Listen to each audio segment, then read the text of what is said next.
at Facebook and YouTube. It's Friday. We made it. So when you come in, click share. We have our special guest. Introduce yourself real quick. Nobody's on yet. Well, welcome everybody. My name is Wylie Valencia McGruder. I'm down in Columbus, Georgia.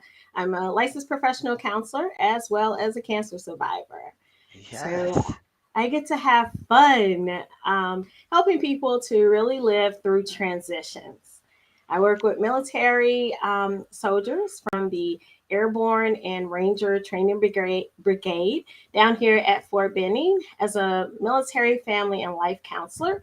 And then I also own and operate Bump Cancer, which is a nonprofit organization to provide free mental health counseling to survivors and caregivers.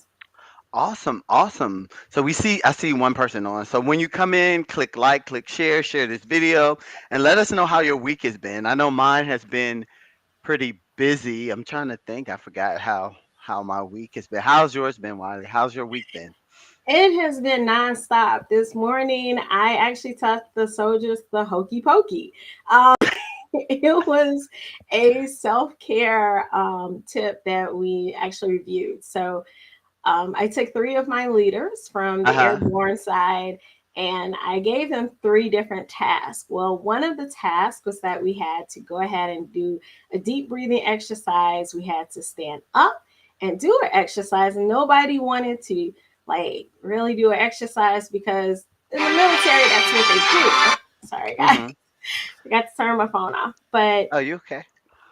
when it comes to the actual um, learning how to do self care, what we did was we taught them how to do the hokey pokey because it's really a fun, uplifting type of song that you can actually do within 5 minutes.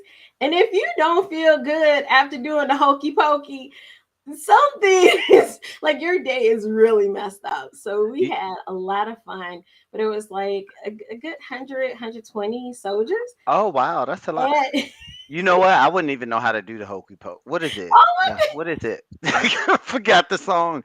You my put your right foot I in, can't left foot do it. in, and shake it all about and do the Yep. hokey. Okay, Then okay, you okay. do the hokey pokey and you turn yourself around. That's That's what it's what it's all all about. about. Okay, Hokey I remember. pokey. Yeah. So we had so much fun just within a couple minutes. And Oh, good. that's really what I try to help people with. Okay. Understanding when you have, a moment, especially that's going on during the day, Mhm.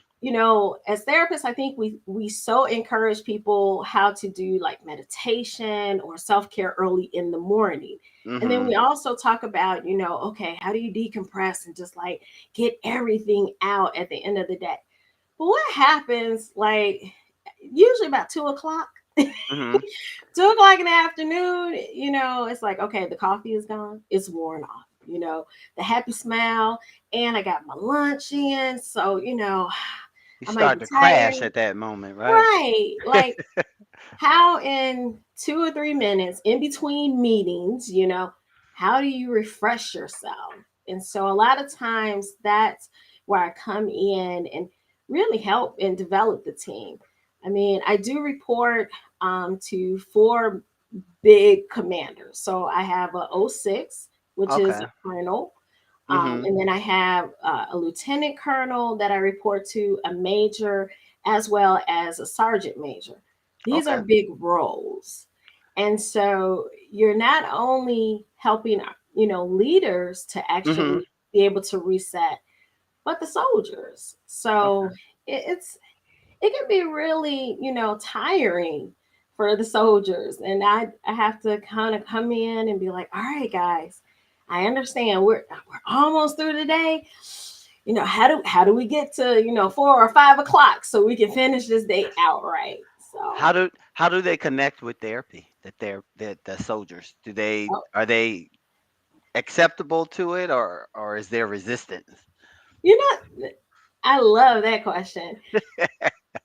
It's so amazing. When I first came in, Mhm. I'm always known as Smiley Wiley on any job that I've ever worked. So Smiley Riley. yeah, Smiley so Wiley. yeah, so when they first off, I'm 5 feet. Okay, I am like the shortest of the short. Okay, Mhm. they see this little short, bubbly young lady, and I usually wear a lot of vibrant colors. Mhm. So, you know, if you think about the military, you're probably going to see, green, black, not too The many colors, standard color. Yeah, no. right?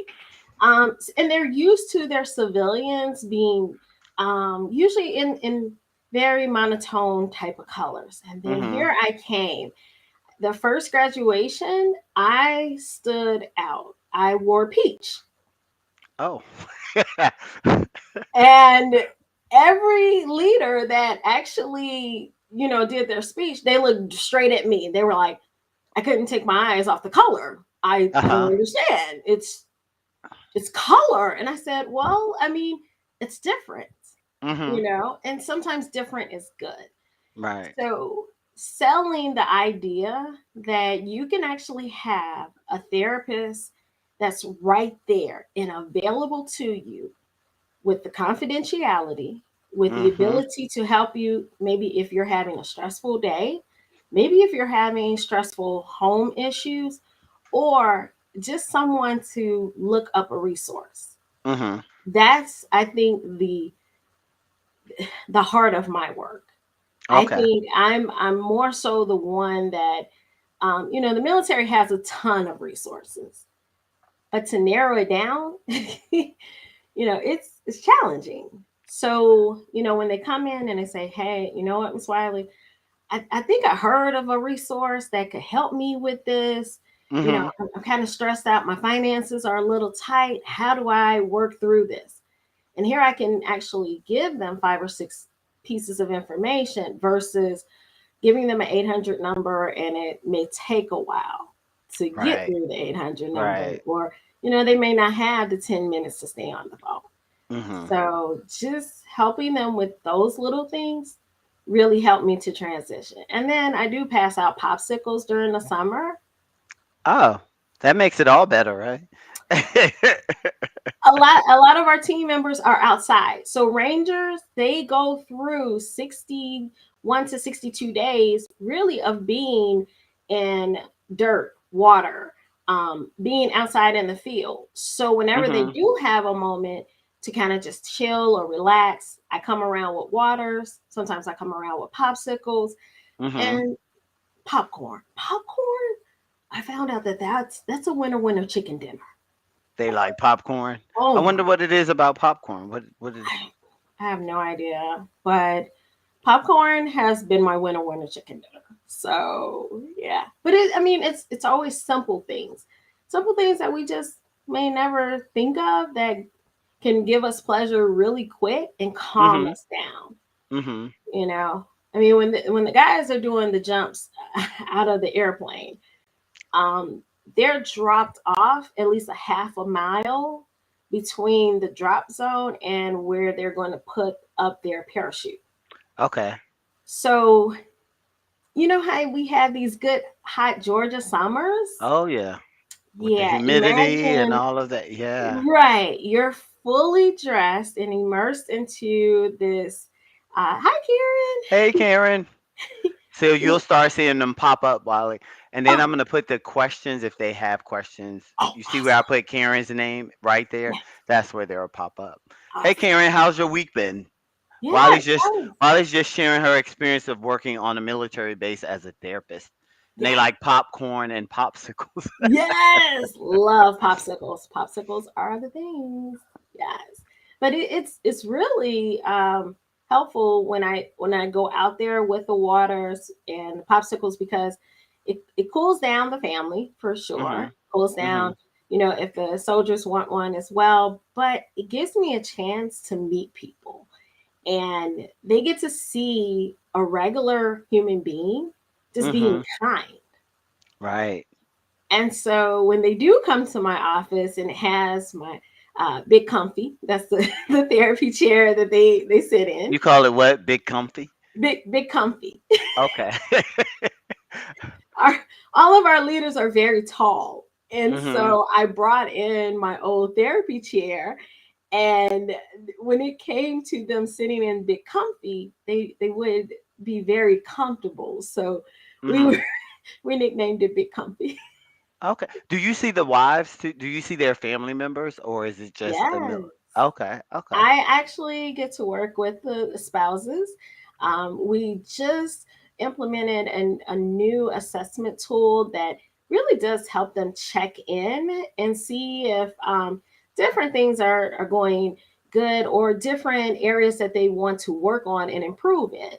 So, and this is really helpful when, say, they just come back from a deployment, or maybe there's a huge transition in the family, or maybe they just PCS. I mean, Mhm. if you have to pick up and move, when they That are could be giving orders, stressful, right? Yeah. yeah, when they're giving orders, you make it a nice time to prep. Mhm. But um, I've got a soldier. He's going to be moving to Tennessee in a couple months. But think about this housing market. Like, Oh, I've been looking at it, and yeah. it's So when he, stressful. yeah, I mean, I was so happy for him. I was just like, oh, this is amazing. And then he was like, yeah, but look at the market. And I was like, oh, okay, Right. that's Right. that's a good question. So actually today we started working on finding programs for him, as in, can he qualify for additional grant programs to, Mhm. put onto a house. So that was fun. That was a Cool. good one. Okay, so I see the numbers have popped up. So welcome to the Dr. Dear Show live, Facebook and YouTube. We are talking to Wylie Valencia McGruder. She's going to share her experiences with cancer and Bump Cancer, her organization. And so if you have any questions, you can post them in the chat, and I will post them on the screen. But check in. I know we usually start at 8:40, but check in and let me know that you're there. Say hello, and all of that stuff. So me and Wiley went to Mercer University. It's been so long I ago, know, man. right? But yes. So yeah. So I see a lot of people out there. Y'all gonna speak or no? It's not. Well, you know what? I was gonna say, so I can most definitely share my cancer experience, Mhm. and that may go ahead and help us to generate some questions. So Yep, we're gonna get there. I just like them to get in and they're usually more talkative. let's see. I Oh, there's my sister's there. Hey, Brenda, was gonna say Brenda all popped the way in. She from said she's here. Virginia, Oh, cool. Hampton, Virginia. Yeah, my hometown, home Yes. city. Home Amazing. hometown sounds so country, Oh, right? no, no, it doesn't. I tell people all the time, I'm so ready to go home. And then they're like, where are you from? Chicago. Like, Oh yeah, I miss the food. That I'm sure. it's, Which food do you miss the most? Like, would you say? you know what? It's actually the small ma and pa's. The ma and pa type of restaurants where Mhm. um you can just pick something up really quick and kind of be on your way. I know New York is famous for having their slices of pizza where you can Pizza, pick them up, right? right? But Chicago, there's so many mom and pop restaurants where a lot of people don't know the history of like fried chicken dinners, but um, I had to learn this a long time ago. Like, Mhm. fried chicken dinners used to always come with a piece of bread and fries. Oh, And okay. sometimes people will, depending on the older person that you're speaking to, they will say you either made a fry sandwich, or A the what bread sandwich? was a fry sandwich. Okay. With a sandwich, fries, and I'm You're like, right, what? because the thing is, a lot of our type of restaurants have fries with a mild sauce, and mild sauce is Gotcha. not necessarily barbecue, it's not hot sauce, but it's kind of like a mixture of the two. So some people will say, yeah, you can make a fry sandwich, or others will say like, oh, the piece of bread is there so that you can catch a bone if the chicken bone gets caught in you. And I'm Swallow just the like, bread to right, like I love wow. speaking to the elderly because they will bring up like all kinds of stories, and I'm just like, so that's how we got that. Oh, Is the deep dish pizza a real thing there? Like, okay. Oh I know yeah, we have Nancy's here, but I'm sure yeah, that's not the like, authentic thing. yeah, yes. Karen, Karen understands. What can I say? Chicago is It's like fabulous. Chicago pizza is fabulous, and it really is. So, depending on what side of town you're on, uh, Uh-huh. it different. It's really different. You have some people that love like the old west side of Chicago would have Home Run Inn. Home Run Inn actually was these huge pizzas, but they would cut the pizzas in squares. Uh-huh. So, a lot of people would be like, wait a minute, how do you cut a pizza into squares? Like, who does that? But I mean, Mhm. it was the crust. So, a lot of the different pizzas that you'll taste, you'll have like different crusts. There's Lou Malanados. Mhm. They're famous for like a cornmeal Mhm. crust. So it is Mhm. deep dish. I mean, it's a nice deep dish, but it has a real buttery flavor when it comes to the actual crust. Crust. Oh, that And sounds then good. some people they just love Giordano's. Like Giordano's is like hands down their thing. That's the place to go to if you Yeah. go to Chicago. Okay. Okay. So Giordano's is famous for its real deep dish. It's going to be plenty of cheese on there, but it's really funny. Hey, Pat. But it's really funny. I do love the spinach deep dish. So Oh, that sounds it, good. it's the easy way to go ahead and get your vegetables in, but that cheese, yes. Oh, Karen understands the crust. It's the water. Is that true? Wiley? Oh, you know what, Karen? Karen is really going to like the idea, like I was saying. If you listen to historians, Mhm. they will most definitely tell you Chicago has a different type of water. Most people don't know the Chicago River actually runs backwards, and it's been running backwards for over 100 years. And it Oh, was really? because that there was so much pollution in that water that they had to create a great water filter system. So Mm, people from all over do tend to come into Chicago to look at their filter system.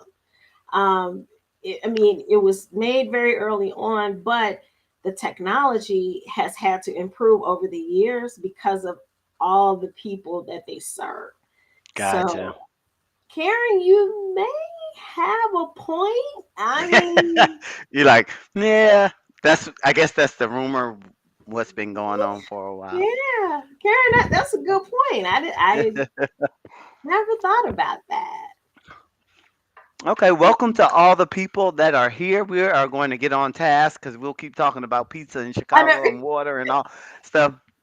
So, Wiley, we want you to just share your cancer experience, like when you were first diagnosed and how all of that transpired. Whatever information that you want to share. Hey, Angela. See, everybody's coming in now. So, yes, let's get started. We're excited. And the reason why she's sharing this is so to help somebody who may have just been diagnosed with cancer or something, or diagnosed with Yes. any disease that may not know what to do and is struggling. And so that's what we're here for. So it's all yours, Wiley. I'll be Yeah. quiet. Well, you know, guys, get ready and hold on tight. I must admit, my story is quite unique. It's very different, and it's not the typical cancer journey, but it has a lot of typical things that happen to cancer survivors. Okay. So, Christmas Eve 2013, I enter into the ER with um, literally a toothache. my husband and I have been trying to figure out for a couple days what was going on with my teeth that had me going to urgent care. It had me really just agitated. And then when amoxicillin was given to me, that's when we found out I was allergic to Oh. amoxicillin.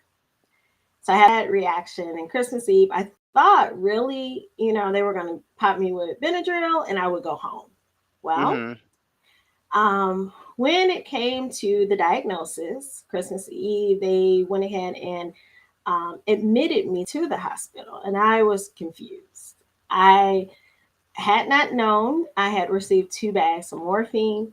I was just talking, just like we're talking now, Uh-huh. and leukemia or acute myeloid leukemia was taking over my body. So, with acute myeloid leukemia, your white blood count cell, your white blood cells, the count goes extremely high because the white blood cells are no longer doing what they're supposed to do. Because they're there to So fight infection, right? White blood cells are right. there. Okay. So they were no longer fighting any infections. And so when the doctors initially looked into my mouth, they were like, "Oh wow, you have abscesses. What's going on? Your body should be fighting off those infections."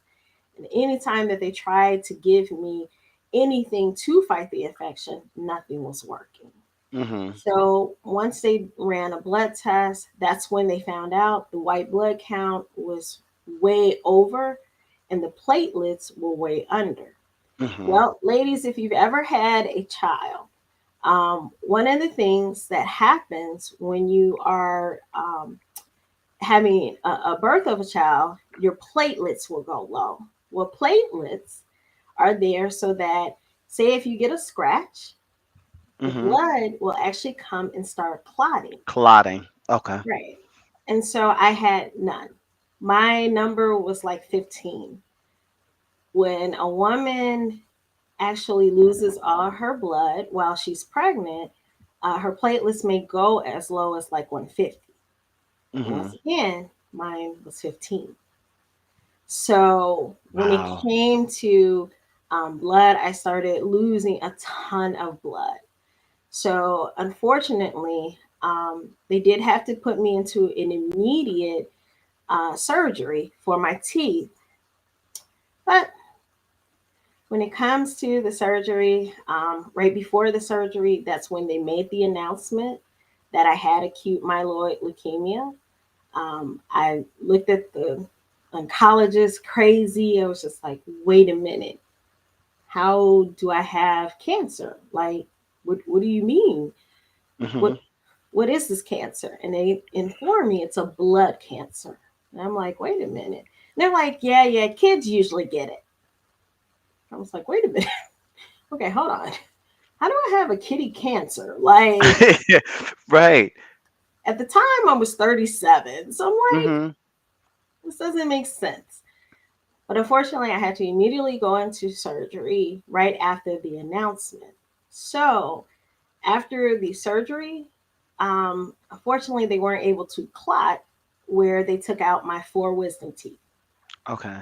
And if anybody knows, when it comes to your wisdom teeth and the healing process, it takes some time, right? Mhm. Mhm. Well, what they had to do was to actually start giving me blood transfusions. However, my blood type is very different. It's B negative, CVM negative, and RH negative. Yeah, Wow. I had a triple doozy. So they weren't able to find blood in the area in Mhm. Columbus because it was Christmas Eve. Nobody's open Christmas Right. Eve. And the blood bank that they use is actually in Atlanta, right next to it. Mhm. So um, the director of the hospital told my husband, all right, look, let's just be realistic. If she stays here, we're going to have to basically figure out which funeral home she's going to. Wow. However, if we fly her out, we can fly her either to UAB or we can fly her to Emory. So my husband chose Emory because Mhm. he's very familiar with the Atlanta area. the only family member at the time that I had was in Atlanta. Mhm. Because, like I said, guys, I'm from Chicago. So my mom, my sister, all my nieces, they're all in Chicago. And Mhm. so when they flew me up, I was immediately placed into a coma here after the surgery. So that was Christmas Day when they flew me up. I was in a coma, and then I woke up on the 28th. The amazing part is that when I opened my eyes, I was able to see my husband. I was able Mhm. to see, as you can see that picture back there, I saw some of Uh-huh. the Mercer girls. Oh, that So was I nice. had Yeah. I had my Mercer crew that came, and then I had my family that came. I was very limited with actual visitors. When you have leukemia, unfortunately, your immune system is totally compromised. Wow. So, right now in our COVID experience, we've all understood, wearing masks and when Right. it comes to being It's contagious. almost standard now that Yeah, mhm. but imagine living with a mask on for 6 months Mhm. and everybody kind of looking at you like, oh, you're gonna give me something. What you wearing that mask for? Gotcha. Now I'll bring that up as a point because mental health will can go both ways as a Right. really being affected. So So, can we go back to, so yeah. you went to the emergency room for a toothache, Hmm.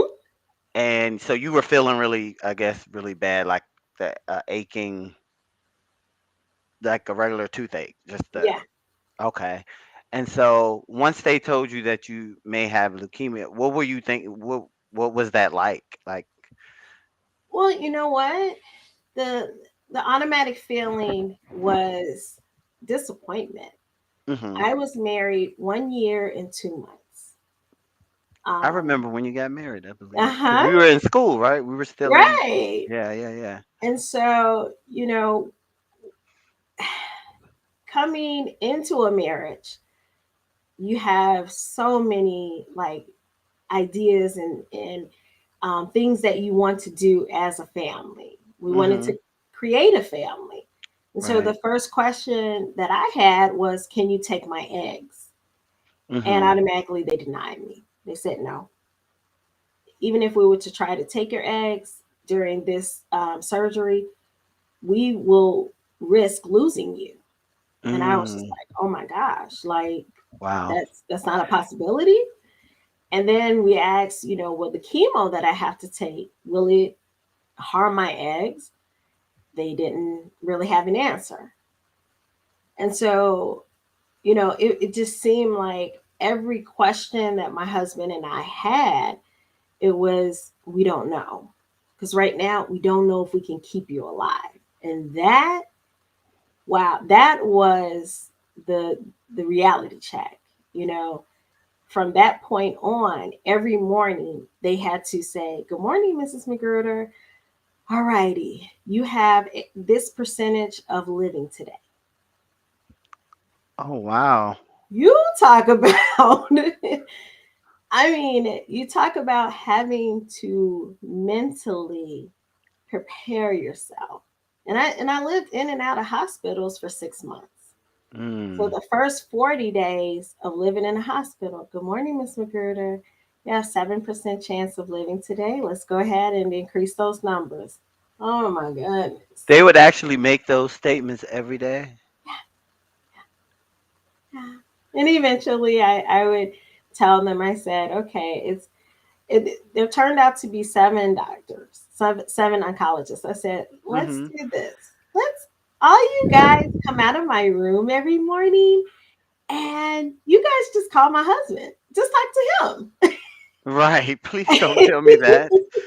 Because I'm thinking of mental health, like hearing that as like almost like a negative self-talk, but coming from someone else.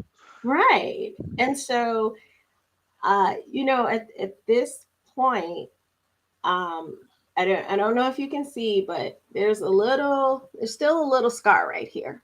hmm So Christmas Day they had to put a tracheotomy in. Okay. So for about 2 weeks, I wasn't able to actually talk. So Mhm. for the first 2 weeks, I'm having to kind of write out, hey, talk to my husband. Hey, Mhm. take me. Oh, antipsychotics. Oh, yeah. They tried to put me on the. No, take me off the antipsychotics. I want to see my prescriptions. I my husband and I had to advocate. Wow. And that is that's the one thing that I teach all of my survivors. You have to become your own advocate. You have to actually sit there with the oncologists and question them. It's not that you're questioning their ability to take care of your health. That's not it. Mhm.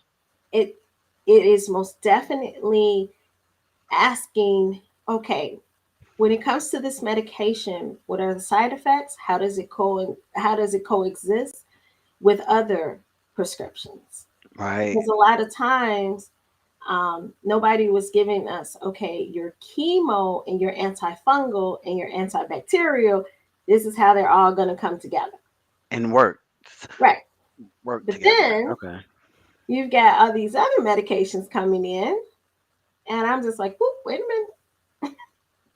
Let me get my little pen and paper out. And let me ask questions. Because even though, yes, I was very tired, I was drained, my Mhm. husband and we began to work together and read up on acute myeloid leukemia.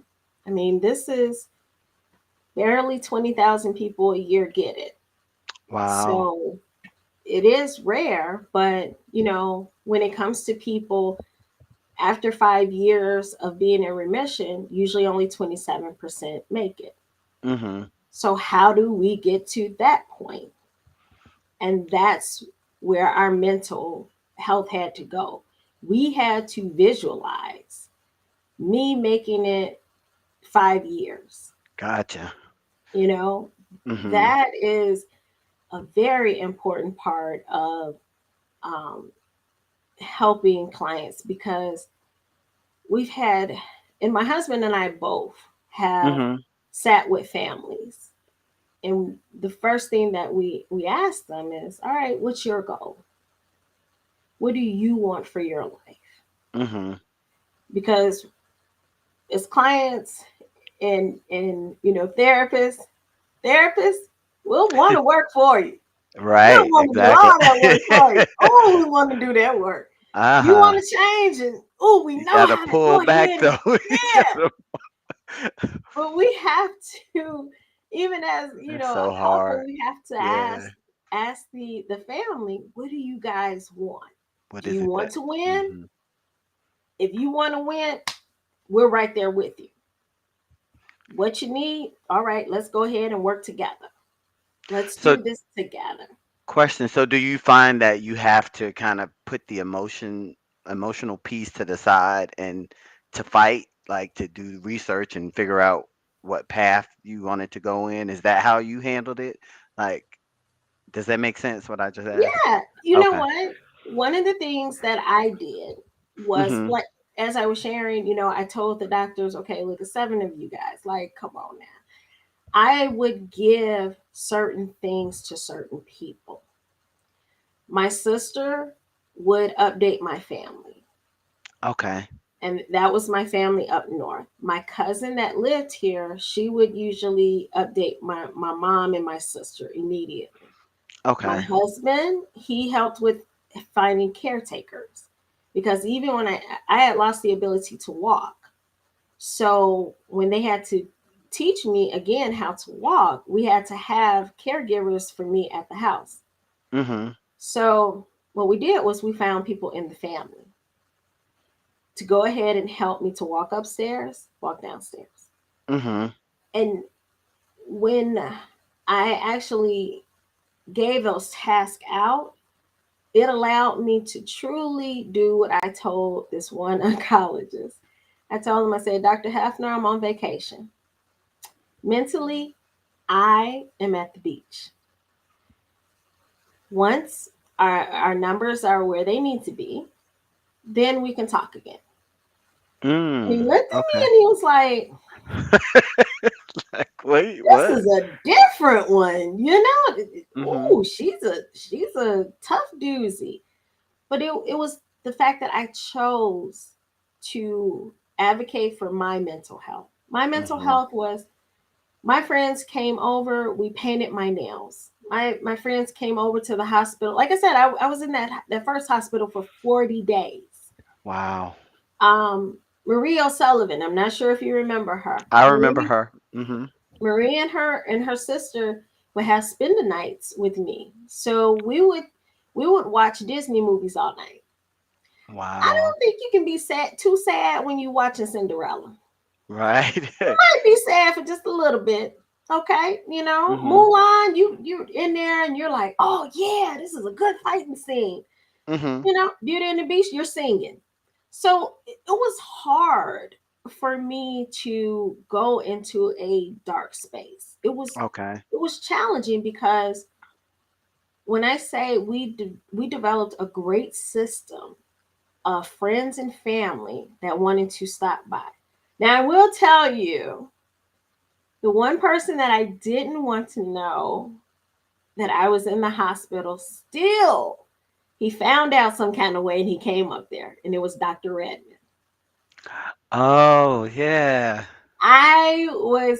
It was my biggest fear to see such a guy that, I mean, I had his first class that he taught at, Mercer. We had developed a great Yeah, mentor he was so mentee. yeah, yeah. Yeah. So here I am. I'm his mentee, and I was like, oh, I want to look strong. I don't, my hair had fallen out by then. I was like, guys, I can't let him see me this way. And he Mhm. came in, and you talk about a human being being a human Yep. being that kind, that caring person, and asking truly and genuinely, are you okay? Mhm. You know, it's some people were afraid to come and see me, especially when I didn't have hair, because Mhm. I was always known for having a ponytail in my head. Right. So, when they did not see me with hair, it created a fear in my Mhm. family and my friends. Mhm. And so, seeing me fragile, that, oh my gosh, I could see, oh my gosh, she's not she's not happy, she's not smiling. I was very sick from the medications. My spirit was still there. That they knew because I would always Mhm. make jokes. You would make a joke. Uh-huh. Right. But really, I also had to help my family and friends understand how to process through their feelings, Right. because some family members, they couldn't even call me. They were just that scared. Oh my gosh, she's on Mhm. her deathbed. And I was like, okay guys, wait a minute, hold on now. I ain't Like on my slow up. deathbed. Right. Right. But I'm glad you brought that up because a lot of people would maybe look at their family members of acting funny or not giving them, not taking the time Yes, to come see them. But some people get scared. Some people yes, don't know what to say. Some people don't know how to process what they're exactly. seeing. So I'm glad you brought that up. Yeah. And I mean, the thing is, I always tell people that I'm very spoiled Mhm. because primarily majority of my friends down here, when I moved in 2009 to Atlanta, I immediately started the counseling program. So Mhm. majority of my colleagues and friends have been therapists. It was a blessing. And I was going to say, Ms. Angela Davis said this. Yes, it was a Mhm. blessing that I had so many friends that would keep me motivated. The Mercer crew came in. They brought me balloons. They did this big care package, and the most wonderful thing Lane did. Mhm. She created a binder for me to have all of my paperwork, all of my medical paperwork. That binder turned out to be 3-inch binder, Wow. because between all of the blood transfers, the platelets that I had to take, the surgeries, I eventually had 12 surgeries, the Wow. physical therapy, learning how to eat again and to speak again. We had to document a whole lot of things so that when people were taking care of me, as I'm getting my strength back, Mhm. they're able to follow through and make sure I'm doing the correct thing. Gotcha. So when it comes to being an advocate, it's not only knowing your medications, not only understanding how things are working in your body, but Mhm. also how to really take care of that body. Mhm. So it turned out to be a lot of work. Yeah. But a lot of good healthy work.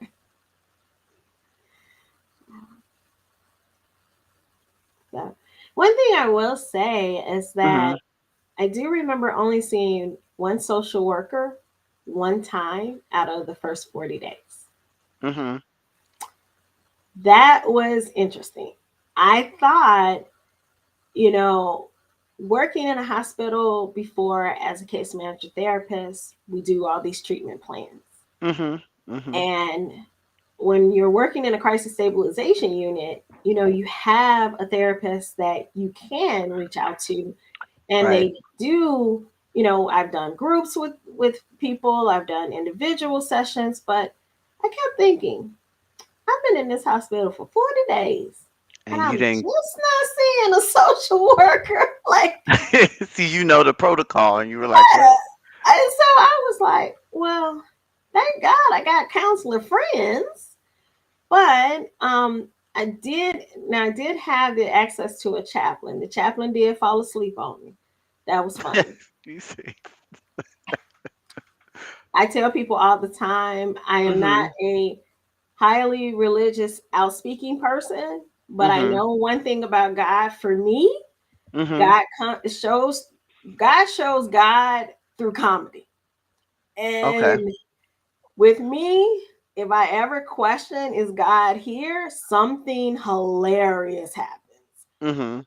And that night, I remember calling and asking for a chaplain. And I was like, God, you know what? I can't even talk. I still have my tracheotomy in.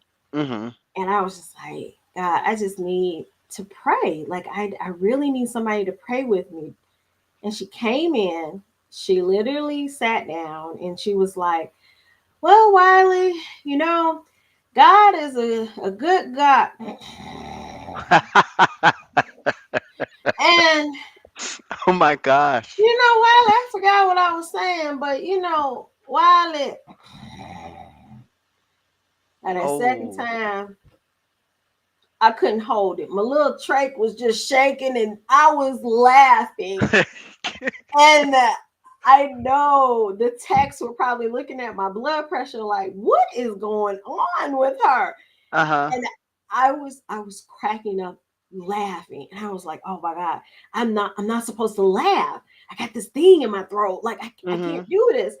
And I was just like, God, stop. Just stop her. And then finally she woke up and she was like, whoo, that was a good prayer. All right, now you have a good night. And I was like, I'm so done. God, you came in, God. You showed up. I'm happy. I'm content. Mhm. I'm good.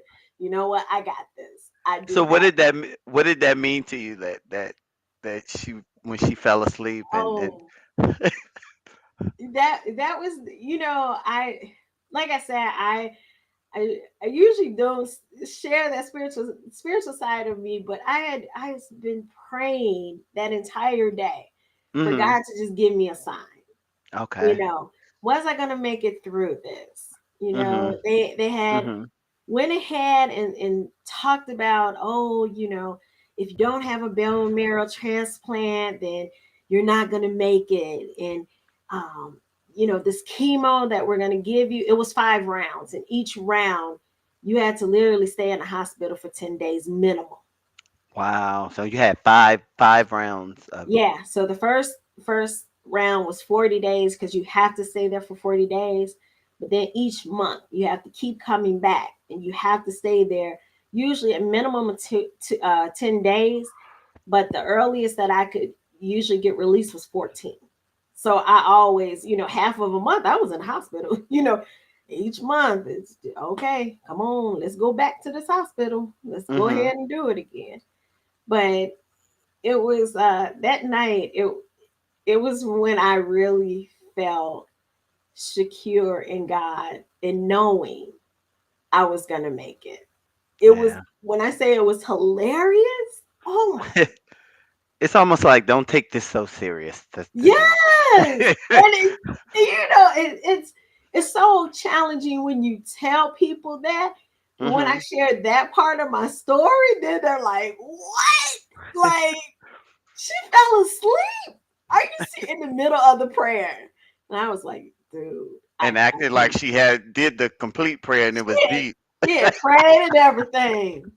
Amen, amen. And I was just like, okay. Wow. So Uh, Karen says, "How amazing that you had the presence of mind and the support system for your recovery to move yes, forward and move in the direction of total health. The binder is a game changer." That was Dr. Lane, right? That yes, yeah, yes. I mean, and here's the amazing thing, there will be people. I always say, I truly believe in those times where say people come to you for a reason or a I season, do but too. Mhm. make sure that you learn things from people.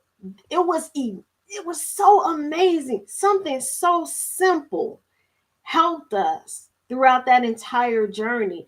That binder went from Emory down to St. Francis. And at the time, so that's 2013. You got to think, Wow. some of the hospitals had turned over to truly electronic health systems. Okay. Mhm. Some were very advanced, and that was Emory. Well, Mhm. St. Francis is in Columbus, Georgia. We're Mhm. right next door to Alabama. And it's so funny that um, we think sometimes that a business would be more advanced, Mhm. but it wasn't. Mhm. And so by us having that folder, it showed what was my white blood counts, what were my red blood counts. It showed the history of all of the medications I had. I mean, the thing was, it was such an excellent idea to put all that information and to carry. Mhm. Even when it came to my medications, the first time I discharged out of a hospital, I had 19 medications. Wow. That's a lot. Mhm. A whole 19. lot. I mean, Right. I'm down now. It's Mhm. not 19, but um at the time, just to keep up with what medication does what am I allergic to, how do I react to certain medicines. um I developed insomnia at the time, so I would have my medications at 10 p.m., 12 in the morning, and then at Mhm. 4 in the morning they would come to my pick line and draw blood. Mhm. Mhm. So every night I never really got 8 hours of sleep. So having to produce, okay, well, guys, she wakes up at 10 o'clock at night. She wakes Mhm. up at midnight, and then she's used to her blood getting taken at 4. She has insomnia. If it wasn't Right. for those records, then the next hospital and the next doctor wouldn't have really understood much. Wow. And so we would have actually had to start all over as If of helping the next set of doctors. mhm. And So so question, I guess, for people who want to know, well, you had this binder. Who was putting the documents in the binder? Were you creating the documents, or was the nurse and doctors and all of them putting this information in the binder? actually, it was my advocate, my husband. I Oh, awesome. and that's why I was saying an advocate is so important. Um, Mhm. one thing that we do partner with is different organizations that deal with more so populations under 40. Okay. So at the time, I was 37, Mhm. but we've got this age bracket between about 23, 24 to about 40, where a lot of people, they may not necessarily be married, they may Mhm. not have children. Mhm. This may be their first cancer experience. And for me, it was blood cancer, but you have a lot of other people that deal with other type of Types cancers, of whether they cancers. be male or female. Mhm. And they may or may not understand why it's so important for advocates. And so when we kind of share that part of the story, then they're like, oh, Right. okay. Because Mhm. unless different hospital systems talk to each other, it's really hard to say, hey, I had this medication, or, this is the medication. So you usually have to pull up, in Publix or Sam's Club and say, hey, Mhm. here's all my prescriptions. But if the systems don't talk and you actually have it right there with you, it makes it totally easier for an oncologist to actually see it. Wow. Yeah. If y'all are Mhm. listening out there, that's a great tool if you're ever in this predicament, is to make sure that you have an advocate and that you're staying on top of your own treatment. So, Mhm. thank you for sharing that. Yeah. So, when you start healing, how was that process? Like, Ooh, I will say I learned how vain I am. Um, Let me tell y'all something. Okay, I'm a person. I love awareness. mhm. Like, I think when it comes to um, the way that I looked and presented myself, I'll never forget Dr. Carolyn Brackett. Oh, Um, I love her too. yes, Dr. right. Briquette. Yes. Dr. Brackett, she brings this presence. Like, as Yes. soon as she walks in, baby, you know, Yep. it's a presence about her. And mhm. so when it came to my presence had completely changed. There's a picture of me smiling, and it was the first day I think I really accepted my bald head. Mhm. Because when when I first realized my hair was shedding, I was just scratching my hair, and my head was just so itchy, and I was like, man, I don't know why my head is itchy. And then I pulled down my hand, and there was a whole load of hair in my hand. Mhm.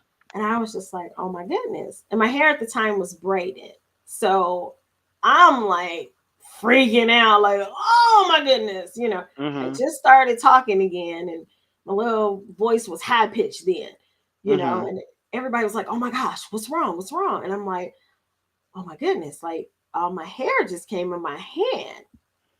And Wow. a lot of times people will say, oh, I'm not vain, I ain't studying about my looks. Mhm. But when you don't have a choice about your look, that does something to you mentally. Mhm. Mhm. So a lot of times when you see people with scars, like I have, I love my scars now. I embrace Mhm. every last one of them. But for a long time, especially right here, Mhm. my, having my throat to actually have a hole that had to heal. Um, Mhm. and then where they had the pick line, having a hole right there, it was just like, oh my goodness, like I have all these scars. How are clients going to see me? Mhm. And I'll never forget my husband saying, baby, I got to see you first. you know, Right. like I matter.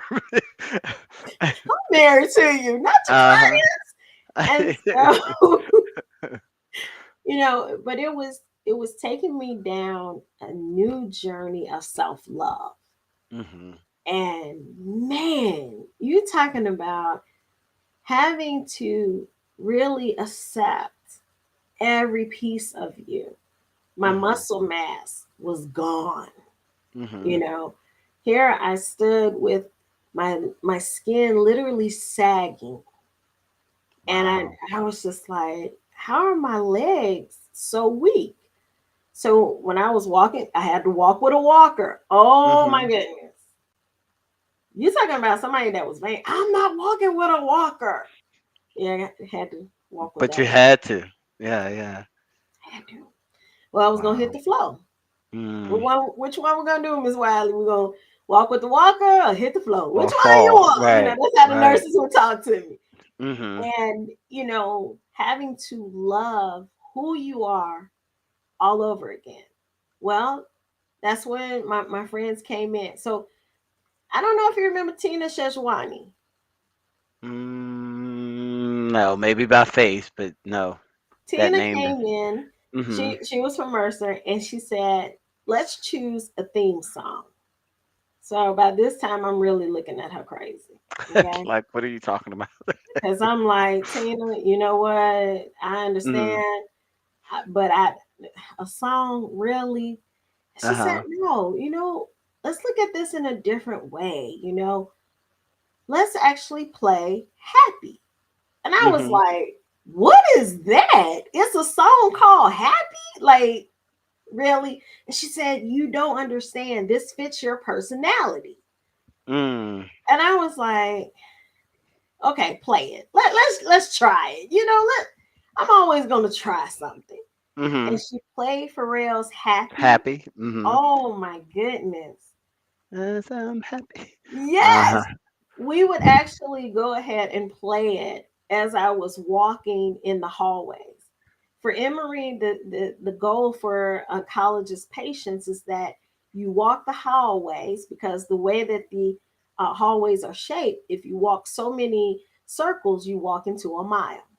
Okay. And Okay. so, as we were doing physical therapy and helping me to learn how to walk, here we are singing the song, and everybody else is in the hallway, like, hey, and it put us all in a good spirit.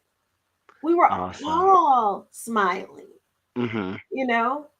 And so it felt good because that was finally when I had gotten to the point where my immune system could permit me to come out of my room. Because for about 3 weeks, I had to live in that room. In that room. Yeah. Wow. Nobody could, unless you did the scrub down, you couldn't come Mhm. into my room. Wow. Yeah. So it was it was a different experience, but mentally it was about choices. You had to choose, do you want to visualize yourself being happy? Do you want to visualize yourself being healthy again? Mhm. Do you really truly understand your belief system can get you there? It's like mind over matter, right? Really is Yeah. the. Mhm.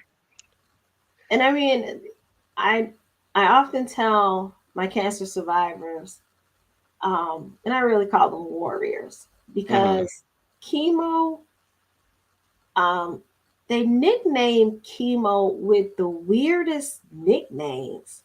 Mhm. The one that a lot of patients get is called the red devil. That's what they call chemo. The There's red there's a devil. particular chemo.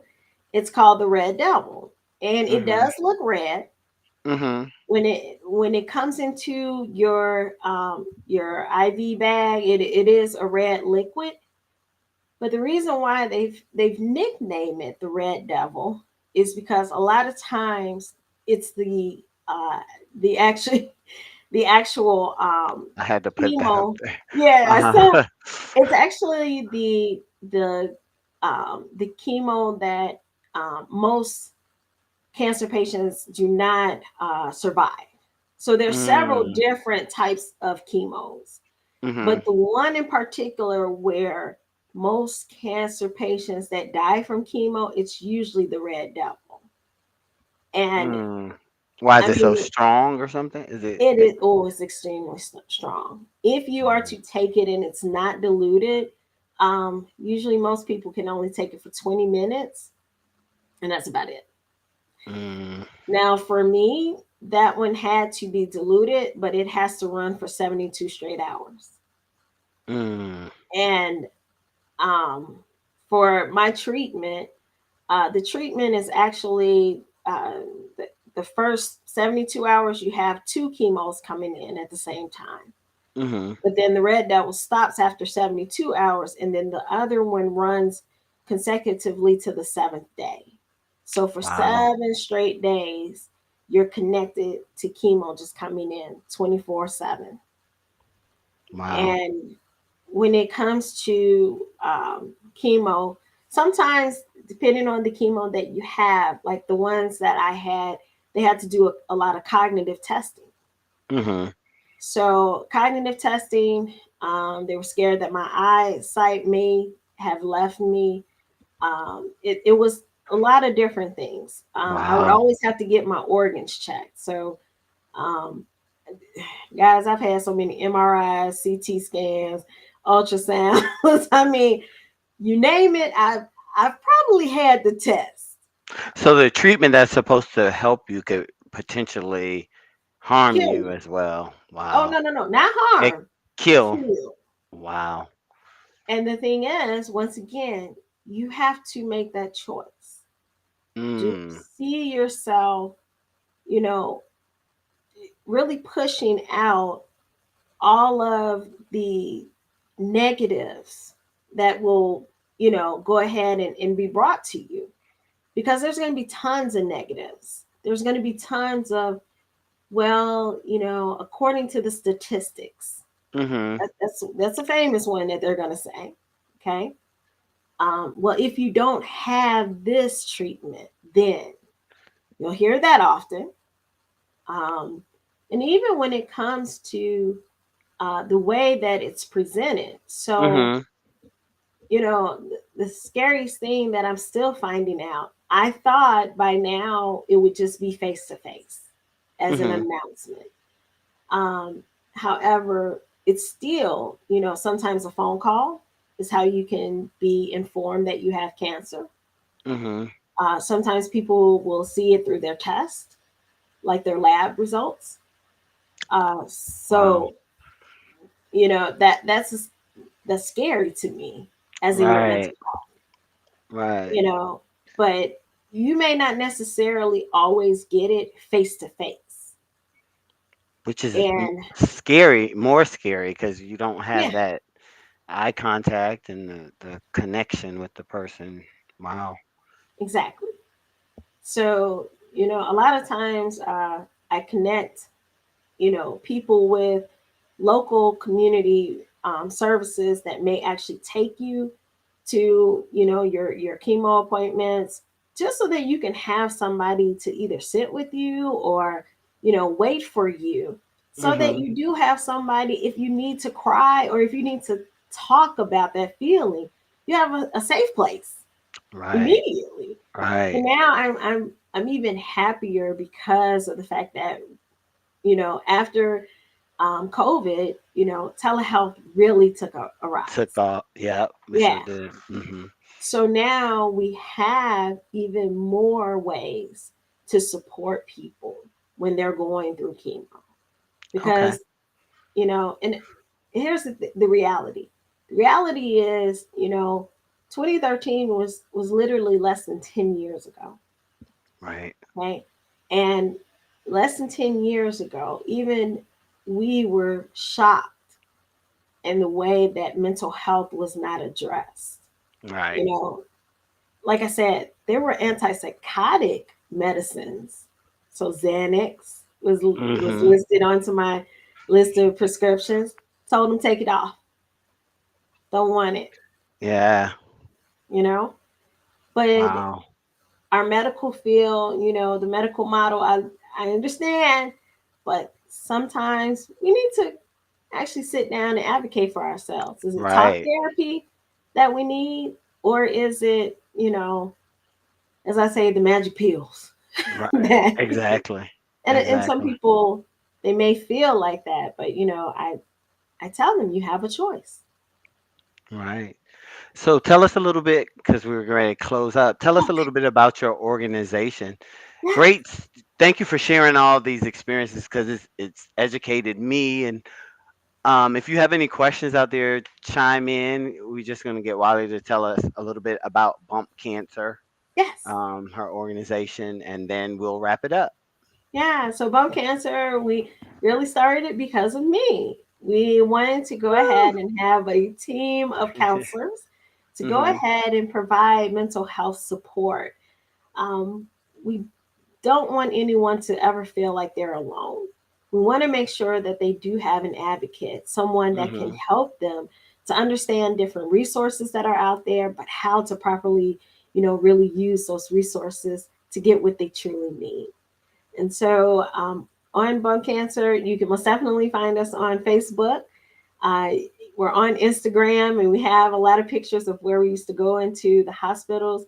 But now, as we were talking a little earlier, Mhm. we most definitely still send out packages to our cancer survivors. And even during COVID, we were one of the lucky nonprofit organizations that was able to get Lysol during COVID. And so we traveled to 7 different states to drop Wow. off COVID packages. So it Wow. had Lysol in there, had wipes in there, the mask, gloves, different things that our cancer patients could actually use, and make sure that they were really preventing any compromises to their immune system. So Wow. yeah, That is awesome. So yeah, out of your experience came this beautiful organization to help other people. yeah. Yeah. And that's the amazing part. It's not just myself that enjoys doing that, but I've had so many of my peers to just go ahead, chip in, whether it's putting the packages together, helping me to drop them off, just celebrating all of the people that do take care of cancer patients, because we do say Wow. thank you to a lot of Mhm. oncology staff. Oncology, that department, is a challenging department. I'm And to sure. see Yeah. people, each and every day battling, that too can be where it can wear out the soul. Right. Yeah. Well, this was amazing. I learned so much from your experience. And um, any questions out there before we close out the show? Yeah. Thank Make you sure so y'all very share much. this video too. Make sure y'all share Yeah. it. Thank you, Karen. I appreciate it. We most definitely try to get out as much as we can. Now with COVID, being really at a point where people are safe again, we can start really going back out and helping in the community more. Do you ever do anything in Atlanta? Oh yes. So Okay. Emory, um, we usually do a toy donation. When it came to COVID, we did the donation down here in Columbus, but Emory actually has a division for children that have cancer. So we donate toys so that they can go ahead, make sure that they're sterile, and then they have the ability to play with them. So that's Nice. one of the things that we love to do. And then we usually bring in Vanessa Fraction. Vanessa Fraction is actually on a podcast with T Pain now. Like Oh, really? we I was like, okay, we're gonna have to snatch you back, lady. Like we need you. But she comes out and she usually does bingo for the cancer Okay. patients. So Okay. she has a lot of jokes, and trust me, the people love when she comes out and plays with them. So yeah, That is yeah, awesome. yeah. It's all about bringing that joy, because Mhm. during that cancer journey, oh my goodness, it, like I said, it can be mentally battling, but if you have people that surround you, that show Mhm. you love and joy, then it makes it so much easier. It really does. Yes. Yeah. Yep. So anything else from our audience? We'd like to thank Wiley and Yeah. for sharing your story, and make sure you follow her and follow. You said Bump Cancer has its own Yes. Instagram and Facebook. Yep. All you got to do is do hashtag bump cancer, and you'll find everything about us. So Okay. let us know if you have a loved one that is in need of mental health services, or if they do need a care package, because we most definitely help as much as we can when it comes to being helpful to other families. Yeah. Thank Okay. you, Brenda. I appreciate that. Many blessings to you and your testimony. God bless you and Thank you. Thank you, Karen. group. Yeah. Yes. All right, everybody. So I'm going to give you your Friday evening bag. Thank you so much for taking the time out to spend time with us, and thank Wiley again. And make sure you go follow her and bump cancer. I think I put the hashtag up there. Yes. Yep. All Thank right, y'all. you. Have a great evening. Have a Bye. good Have a great weekend. weekend. Bye.